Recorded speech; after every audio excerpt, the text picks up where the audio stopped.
পেছন থেকে গুলিটা সামনে দিয়ে যখন বের হয়ে যায়, সেই রক্তাক্ত ছেলের দিকে তাকিয়ে আপনি বলতে পারবেন তো যে এটি একটি বিচ্ছিন্ন ঘটনা? দেখেন, হাদি বারবার চেয়েছে, আপনারা সবাই দেখেছেন, এখনো আছে, দেখবেন, মৃত্যুকে সে ভয় পায় না। সে বলেছে হত্যাকারীর যেন বিচার হয়। আজকে যে হত্যাকারী আমরা জানতে পারি, আমরা দেখতে পাচ্ছি, সে অস্ত্র মামলায় মানে জামিন পেয়ে যায়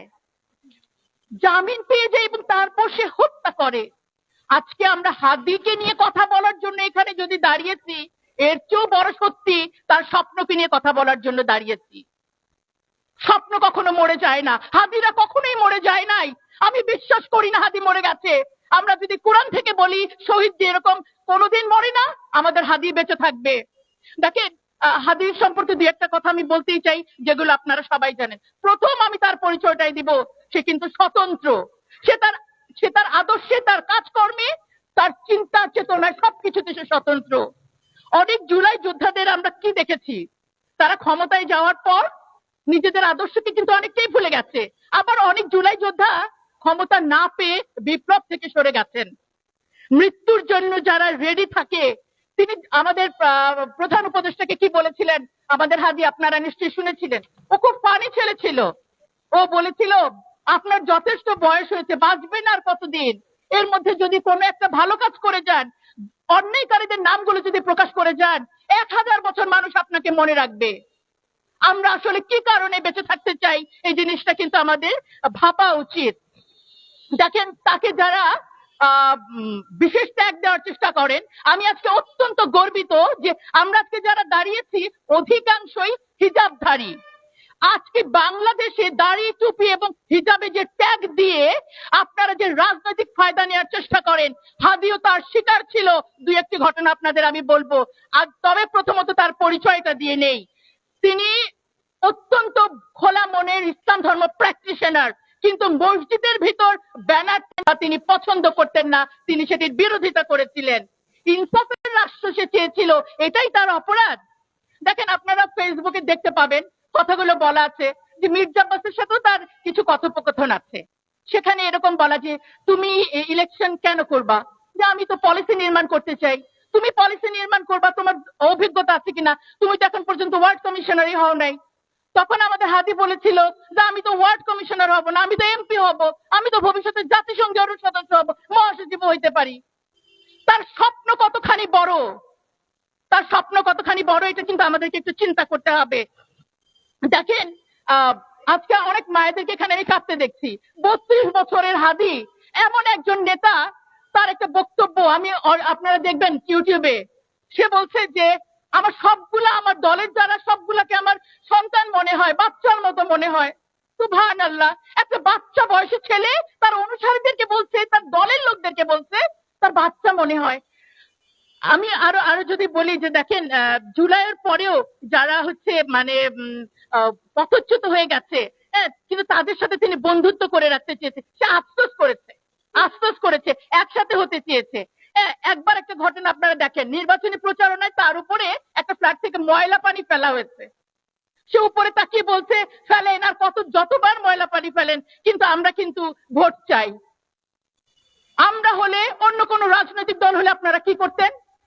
আমরা তো কোনো দল সম্পর্কে কোনো মতামত অনলাইন কেন কোনো জায়গায় কিছু কোনোদিন বলতে পারি নাই। আমাদের বিনয়ী হাদি, আমার মনে হলো যে আমার নবীর যে সুন্নাত, সে বলেছে যে ওকে ফেলেন, আরো ময়লা ফেলেন। ময়লা পানি কতবার ফেলবেন? আমি আসলে বলে মনে শেষ করতে পারবো না। দেখেন, যে আমরা তাকে যে মুসলিম, আমি তাকে কেন বলছি, সে যখন ডক্টর জাকির নায়েক আসার কথা ছিল, আপনাদের নিশ্চয়ই মনে আছে, তাকে আসার পারমিশনটা দেয়া হলো না। আমাদের হাদি বলল যে ইন্ডিয়া বলে যে জাকির নায়েককে এখানে ধরে ফেরত পাঠাতে হবে, আর আমাদের শেখ হাসিনা যিনি দণ্ডপ্রাপ্ত আসামি, ফাঁসির আসামিকে তারা রেখে দেয়, তারা তাকে ফেরত পাঠায় না। ডক্টর জাকির নায়েক, যার নামে কোনো মামলা নাই, তাকে ফেরত পাঠাইতে বলে। এই কথাটা বলার হিম্মত কয়জনের আছে? আমি হাদিকে বলি, আমাদের স্বপ্নরা মরে না। আমি বারবার এই কথাগুলোই বলে যাব। এখন এই হাদির পাশাপাশি আমি আপনাদেরকে আরো দু একটা কথাও বলতে চাই। দেখেন, আবরারকে আমরা ভুলে যাই নাই। আবরারকে ছাত্রলীগের ছেলেরা যেভাবে অমানবিক ভাবে হত্যা করেছিল তেজগাঁও কলেজে সেদিন, সাকিব নামে আরেকজনকে হত্যা করেছে ছাত্র দলেরই সদস্যরা। সিসিটিভি ফুটেজে আপনারা ইউটিউবে দেখতে পাবেন। কি পরিবর্তন হলো আমাদের! শুধুমাত্র একটার পরিবর্তন হয়। ঘটনা যা ঘটাচ্ছে, এনসিপি নেত্রী রুমির লাশ পাওয়া গেল, একেবারে নতুন ঘটনা। গতকালকের, এখনো হয়তো এটি আত্মহত্যা বা হত্যা সেটির রিপোর্ট আসেনি। আমি বলতে চাই, আমার পাশে জুলাই যোদ্ধা দাঁড়িয়ে আছে। কোন জুলাই যোদ্ধার মন মানসিকতা আত্মহত্যা করার মতো দুর্বল হয়ে যেতে পারে না। কোন শক্তি তাদেরকে দুর্বল করতে পারে না। আর যদি সেটা করে থাকেন, হত্যা অথবা আত্মহত্যায় প্ররোচনা, দায়ভার কিন্তু থেকে গেল যারা জুলাই যোদ্ধাদের মাধ্যমে এত প্রাণের বিনিময়ে ক্ষমতায় বসলেন। এখন আপনারা চোখ বন্ধ করে আছেন। আরো একটি ঘটনা বলছি। ওসমান হাদির যে চিকিৎসক, তার বাসায় কাপড় পাঠানো হয়েছে। এর মানে প্রকাশ্য হুমকি কিন্তু আরো আসছে। এটা কি নিছক কোনো হুমকি? বরং মানবিকতা ও আইনের প্রতি সরাসরি অবমাননা। আমরা এর উপযুক্ত তদন্ত এবং বিচার চাই। এখন দেখেন, আমি আরো একটা কথা বলি। এই যে অকুতোভয় হাদি, সে এরকম বলেছিল, লেথাল উইপেন্স তো আমরা অভ্যস্ত হয়ে গেছি, এর চেয়ে বড় অস্ত্র আর কি আনবেন আমাদেরকে মারার। যে কারণে আমি বলি, হাদির কি দোষ ছিল আপনাদেরকে বলতে হবে, কি কারণে তাকে মারা হয়েছে। তার কি দোষ এটা ছিল যে সে কোনো রাজনৈতিক দলের আনুগত্য করে নাই? যে কারণে এই প্রশ্নগুলো করি, দেখেন যেই গুলিতে তাকে মারা হয়েছে, আমাদের তদন্ত থেকে আরো 40টা, টোটাল 41টা গুলি উদ্ধার হয়েছে। সাংবাদিক ভাই বৃন্দ, আপনারা কিন্তু এটা থেকে পুরোপুরি বুঝতে পারছেন বাকি 40টাও ব্যবহারের জন্যই তার কাছে জমা ছিল। প্রশ্ন যদি করি, বাকি 40-এর সিরিয়াল কারা? হাদির ছিল অসম্ভব প্রজ্ঞা। সে বলেছিল, আমার খুব হাসনাত্রে নিয়ে ভয় হয়, হাসনাত্রে সাবধানে চলতে বলিস। এই অডিওটা আমি যখন দেখি, ভিডিওটা দেখলাম, হাসনাত অঝরে কাঁদছে। আমাদেরকে কিন্তু এই জিনিসগুলো চিন্তা করতে হবে। আমরা এখানে দেখতে পাচ্ছি আমাদের মায়েরা এখানে এসে কাঁদছে। আমরা দেখতে পাচ্ছি এখানে বিশ্ববিদ্যালয়ের প্রফেসররা তাদের কাজ ছেড়ে এসে দাঁড়িয়েছে। আমরা কোনো রাজনৈতিক উদ্দেশ্য তো এখানে দাঁড়াইনি। আমরা আমাদের সন্তানের নিরাপত্তা চেয়ে এখানে এসেছি। আমরা এখানে কাঁদতে আসিনি। আমরা ফাঁসির দাবি নিয়ে এসেছি, আমরা বিচারের দাবি নিয়ে এসেছি। আবরারের পর হলো জুলাই, জুলাইয়ের পর হাদি, এরপর আর কোনো কিছু হতে দেওয়া যাবে না। কি লাইনটা কি ছিল এক নেতার? যদি আর একটা গুলি চলে, আমি বলতে চাই, আর একটা প্রাণের প্রতি যদি গুলি চলে এই বাংলাদেশে, আমরা বলতে চাই, যাদেরকে দেখছেন আমরা হিজাবি, যাদেরকে আপনারা ট্যাগ দেন, আমি তো প্রসঙ্গ এদিকে চলে আসলাম। হাজির মানে আমাদের যে ওসমান হাদির ঢাকা বিশ্ববিদ্যালয়ের একটু অভিজ্ঞতাও তো আমাকে বলতে হবে। তাকে মাদ্রাসা পড়ুয়া বলে তার পায়জামা পাঞ্জাবির জন্য তাকে কতটা হেনস্থা হতে হয়েছিল, সেই কথাটাও ইনশাল্লাহ আমি বলবো। তার আগে আমি যে এখানে কাঁদতে আসিনি, বিচার চেয়ে এসেছি, সরাসরি চলে যাই মাননীয় প্রধান উপদেষ্টার কাছে। মাননীয় প্রধান উপদেষ্টা, আমরা গত 7টি দিন বুকে পাথর চাপা দিয়ে চুপ করেছিলাম আপনার করণীয় দেখার জন্য, আপনাদের পদক্ষেপ দেখার জন্য, আপনার সরকারের দক্ষতা দেখার জন্য। আপনি আগামী একদিন জাতীয় শোক ঘোষণা করলেন। যে পরিবারের হাদি ফিরবে না আর কোনোদিন, মৃত্যু তাদের শোক থেকে যাবে। ইনকিলাব মঞ্চের যে বন্ধু সমনেতা হাদি ফিরবে না, সারা জীবন সেই পরিবারটা ইনকিলাব মঞ্চ শোকের মধ্যে থেকে যাবে। মাননীয় উপদেষ্টা, আপনি কিন্তু শান্তিতে নোবেল পুরস্কার পেয়েছেন, তাই এখন আমি আপনাকে প্রধান উপদেষ্টা হিসেবে না, আপনি শান্তিতে নোবেল জয়ী হিসেবে আপনার কাছে আমি কিছু কথা বলতে চাই। আমরা আপনার কাছে অতি দ্রুত আসামি গ্রেফতার এবং ফাঁসি কার্যকরের অনুরোধ জানাচ্ছি। আমরা দেখেছি যে ফেসবুকে আপনারই আইন উপদেষ্টা, যিনি হয়তো সবই জানেন, 2-1টি কথা মাত্র আমাদের উদ্দেশ্যে বলেছেন। তার মধ্যে যেটি ছিল যে অস্ত্র মামলার আসামি জামিন পেয়েছে যখন জুলাই যোদ্ধাদের হত্যা করে, এই ধরনের জামিন হয়, তখন আমরা উপদেষ্টারাও প্রচন্ড শঙ্কিত, আতঙ্কিত, উদ্বিগ্ন বোধ করি। কথাটা হাস্যকর না? বাংলাদেশের আইন উপদেষ্টা বলছেন উনি নাকি উদ্বিগ্ন, উৎকণ্ঠিত এবং উনাকেও মেরে ফেলা হতে পারে এরকম ভাবে তিনি ভীত। আমরা সেই দেশে বসবাস করছি যেখানে আইন উপদেষ্টা আমাদের নিরাপত্তা তো দূরে নিজের নিরাপত্তা নিয়ে শঙ্কিত। তারপর এটি কতটুকু কার্যকর? আদালত থেকে বিচার ব্যবস্থা থেকে আসা অস্ত্র মামলার আসামি কোনোদিন জামিন পায়? যাদের কোনো আইনের জ্ঞান নেই তারাও জেনে রাখেন অস্ত্র মামলার আসামি যে কোনো ভাবে জামিন পেতে পারে না। আমরা কিন্তু ফেসবুকে এবং আমরা রিপোর্ট গুলো দেখেছি বিএনপি সমর্থিত 2 আইনজীবী তাদের জামিনের ব্যবস্থা করে দিয়েছেন। আপনারা আলোচনাগুলো অবশ্যই শুনেছেন। আমি সুস্পষ্ট দাবির বিষয়ে একটু পর বলছি। আমি আরো 2-1 জন উপদেষ্টার কথা একটু বলতে চাচ্ছি যে আমাদের যে সংসদীয় উপদেষ্টা আমাদের যে ফারুকী স্যার, আমরা ওনাকে সিনেমা জগতের মানুষ হিসেবেই মনে হয় বেশি ভালোবাসতাম। তার অনেক সিনেমার মধ্যে একটি হচ্ছে মেড ইন বাংলাদেশ, যেখানে উনি মানে খেলনা রিভলভার দিয়ে পুরো বাংলাদেশকে ব্ল্যাকমেল করার একটি মুভি বানিয়েছিলেন। উপদেষ্টা, আমি আপনাকেই প্রশ্ন করছি, যখন পুরো বাংলাদেশ সত্যিকার গুলির মুখে আমাদের হাদিরা যখন মারা যাচ্ছে, আপনি উপদেষ্টা হয়ে কোন সিনেমা পরিচালকের ভূমিকায় আছেন? নাকি হাদির মতো মাদ্রাসা ব্যাকগ্রাউন্ডে তারা আপনার ছবির হিরো হতে পারে না?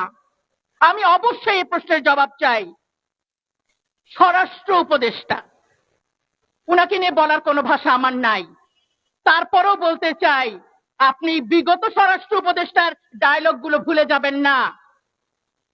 তিনি কি বলেছিলেন? একটা মরলে একটাই যায়, বাকিগুলা যায় না। দিন কিন্তু পাল্টায় আরো গেছে স্বরাষ্ট্রমন্ত্রী। আপনি কি বলেছেন? যারা নির্বাচনে দাঁড়াচ্ছে আপনি কি মানে গুলি বন্দুক তারা ইউজ করতে পারবে? আপনি 16 কোটি মানুষের জন্য 16 কোটি বন্দুক দিয়ে আপনি আপনার সফলতার প্রকাশ করতে চান? দেখেন, সিইসির কথাটা তো বললাম, সরকারি চেহারাগুলো শুধু দেখেন। এখন আমরা মানে উনি স্বরাষ্ট্রমন্ত্রীর আরেকটা কথা দিয়ে উপদেষ্টা, উনি বলেছেন যে নাকি আসামিকে ধরিয়ে দিতে পারবে তাকে 50 লক্ষ টাকা পুরস্কার দেওয়া হবে। উনি ভুলে গেছেন দেশটা পাল্টে গেছে। আমাদের ছাত্ররা তাকে বলেছে যে এই উপদেষ্টাকে পদত্যাগ করাই দিবে, আমরা তাকে 1 কোটি টাকা পুরস্কার দিব। সেই ছাত্রদের, সেই জুলাই যোদ্ধার, সেই নতুন বাংলাদেশ আপনি পুরস্কার ঘোষণা করেন। এবার তথাকথিত সুশীল সমাজ নিয়ে একটু কথা বলতে হবে। সম্মানিত সুশীল সমাজ এর মধ্যে যারা পড়েন, আপনারাই সাদা নীল গোলাপি করে বাংলাদেশটাকে বৈষম্যযুক্ত করেছেন। আপনারা রাজনৈতিক দাসত্ব করেছেন, আপনারা বুদ্ধিবৃত্তিক দাসত্ব করেন এবং রাজনৈতিক দাসত্ব তো করেনি। আমি বিশ্ববিদ্যালয়ের সকল শিক্ষকদের পক্ষ থেকে আগে হাদির আত্মার কাছে ক্ষমা চেয়ে নিচ্ছি, তারপর আপনাদের একটি ঘটনা বলছি। হাদি যখন মাত্র ঢাকা বিশ্ববিদ্যালয়ে 2য় বর্ষের ছাত্র, তখন জনৈক শিক্ষক তাকে বলেছেন যে তুমি তো হেফাজতের ইমাম, কারণ সে পাঞ্জাবি পরে এসেছিল। মৃত্যুর আগের দিন পর্যন্ত সে তার ইউটিউবে ভিডিওগুলো দেখবেন, বলেছেন যে হেফাজতের ইমাম হিসেবে যেন আল্লাহ আমাকে কবুল করে। দ্যাট মিনস ইসলামের হেফাজত বলে কোনো কথা না। হাদি এটাও বলেছে রাজাকার শব্দ দিয়ে যারা এতদিন রাজনীতি করেছেন সেই শব্দের কারণেই তাদের চলে যেতে হয়েছে। আমরা যেন এই জিনিসটা মনে রাখি। এবং যে শিক্ষক তাকে বলেছিলেন তুমি কখনো সামনের ডেস্কে বসবে না, সব সময় তুমি পেছনের ডেস্কে বসবে, সেই শিক্ষককে আমি বলতে চাই আপনি অনেক পেছনে না, আপনি নিচু স্থানে চলে গেছেন। আজকে হাদি তার আদর্শ পুরো বাংলাদেশ ধারণ করছে, আমাদের হাদির আদর্শ অনেক উপরে।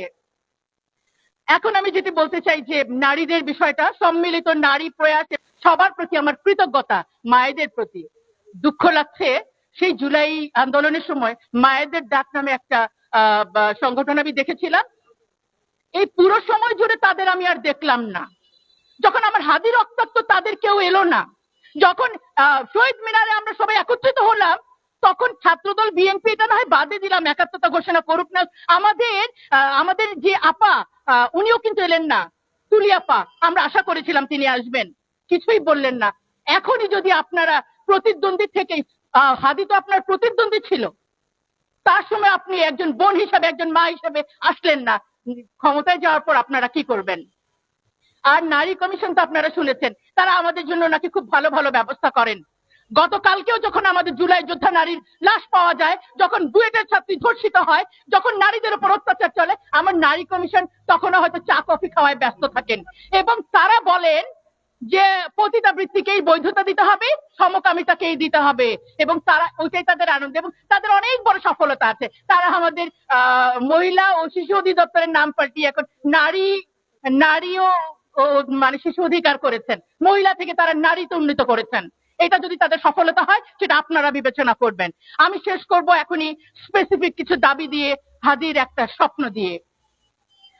মাননীয় উপদেষ্টাগণ, আমার এর চেয়েও বেশি সম্মানিত দেশের জনগণ, বিচারের দায়ভার আর বিচার বিভাগের উপর রেখে আমরা আস্থা পাই না।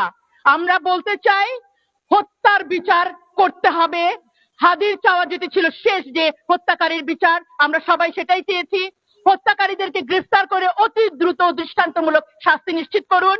হত্যার নির্দেশদাতা কারা ছিল সেটি নিশ্চিত করুন। সেটি দেশীয় অথবা আন্তর্জাতিক হোক, তদন্ত করে সেটিকে নিশ্চিত করুন।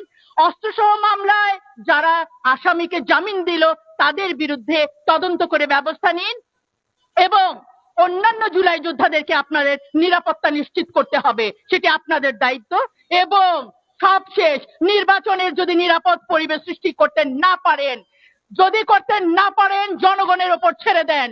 আমাদের প্রত্যেকে এই কথাটি বলেছে, আমরা হাদির স্বপ্ন নিয়ে, আমরাই যোদ্ধা, আমরা আমাদের দেশ, আমরা এখনো স্বাধীন না। বারবার এক একটা রাজনৈতিক দল এই দেশটাকে পার্সোনাল প্রপার্টি করে ফেলেছেন। এখন নেকাব বলেন, হিজাব বলেন, মাদ্রাসা বলেন, আমরা হাদির স্বপ্নে উজ্জীবিত। আমরা সবাই বাংলাদেশকে সত্যিকার সার্বভৌমত্বের স্বাদ নিয়ে ছাড়বো, এবং ইনশাল্লাহ আমরা নারীরাও আমরা পথে থাকবো আমাদের সন্তানদের নিরাপত্তার জন্য। আপনাদের সবাইকে অনেক ধন্যবাদ। আসসালামু আলাইকুম ওয়া রাহমাতুল্লাহি ওয়া বারাকাতুহু। অসংখ্য ধন্যবাদ। আমাদের মাঝে এতক্ষণ বক্তব্য রাখলেন সম্মিলিত নারী প্রয়াসের সভানেত্রী ডক্টর শামীমা তাসনিম, প্রফেসর, লোক প্রশাসন বিভাগ, শাহজালাল বিজ্ঞান প্রযুক্তি বিশ্ববিদ্যালয়। আমি আজকের মানববন্ধনের সমাপনী ঘোষণা করছি। এই মানববন্ধন থেকে আমরা আবারও স্পষ্ট করে জানাচ্ছি, শহীদ ওসমান হাদির হত্যার বিচার নিয়ে কোনো টালবাহানা জনগণ মেনে নেবে না। দ্রুত সময়ের মধ্যে দোষীদের গ্রেফতার, বিচার সম্পন্ন এবং ফাঁসি কার্যকর না হলে এবং আন্দোলন আরো কঠোর রূপ নেবে। আমাদের সকল জুলাই যোদ্ধাদের নিরাপত্তা নিশ্চিত করতে হবে। ন্যায় বিচার নিশ্চিত না হওয়া পর্যন্ত আমাদের এই লড়াই চলবে। উপস্থিত সবাইকে জানাচ্ছি সম্মিলিত নারী প্রয়াসের পক্ষ থেকে আন্তরিক কৃতজ্ঞতা। আসসালামু আলাইকুম ওয়া রাহমাতুল্লাহ।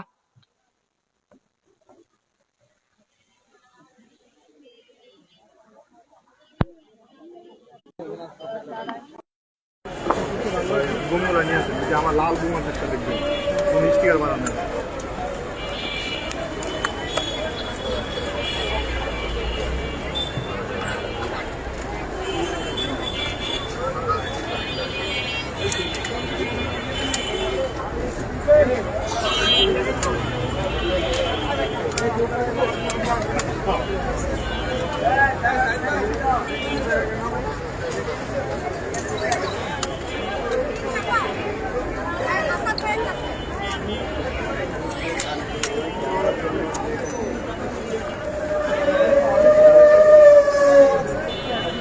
শাহবাগে তো মঞ্চ রয়েছে ভাই, শাহবাগে যাওয়া লাগছে।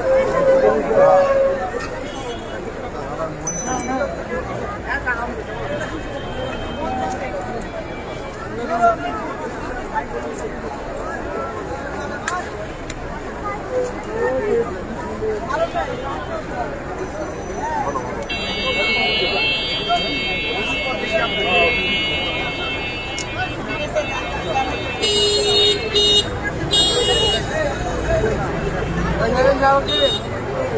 হ্যাঁ?